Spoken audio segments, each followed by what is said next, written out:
जय श्री कृष्णा दोस्तों। आज की हमारी कहानी है साधु के क्रोध और प्यार की कहानी। फर्रुखाबाद गंगा का तट आशा के विपरीत एक साधु बहुत देर तक गालियां बकता रहा। जब गालियां बकते बकते थक गया तो अपनी कुटिया के भीतर चला गया। अगले दिन फिर सुबह वही सिलसिला। लोग हैरान रहते कि यह कैसा साधु है जो कि भगवान के भजन के बजाय गालियों का प्रवचन करता है। उसकी कुटिया से थोड़ी ही दूर पर एक और कुटिया बनी हुई थी जिसमें एक महात्मा रहते थे। पता चला कि वह साधु उन्हीं पर गालियों की बारिश करता था। वे महात्मा अपने ध्यान में लीन रहते थे और गालियां सुनकर भी क्रोधित नहीं होते थे। एक दिन सुबह एक युवा साधक आया, उस साधु के पास गया और उनको एक फलों की टोकरी देने लगा। साधु ने साधक से फल देने वाले का विवरण पूछा। विवरण सुनते ही वह साधु फिर से गालियां देना शुरू हो गया। यह सुनकर वह साधक वापस चला गया।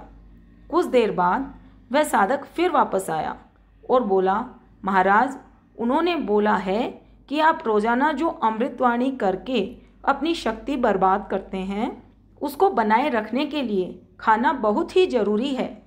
वह साधु गुस्से से बोला, उन्होंने मेरे लिए यह बोला है? मैं अमृत वर्षा नहीं गालियों की वर्षा करता हूँ उन पर। यह फल वो मेरे लिए भेज ही नहीं सकते। तुमको कोई भ्रम हो गया है। युवा साधक यह सुनकर बोला, महाराज, यह फल उन्होंने ही आपके लिए भेजा है। आप महर्षि दयानंद सरस्वती के स्वभाव से परिचित नहीं हैं। वे क्रोध का बदला प्यार से देते हैं, इसलिए आप इसको स्वीकार करें।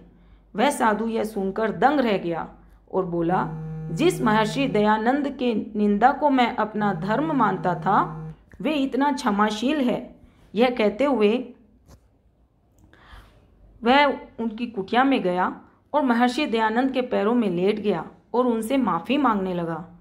दोस्तों, इस कहानी से हमें यही सीख मिलती है कि गुस्से को भी प्यार से जीता जा सकता है। जय श्री कृष्ण।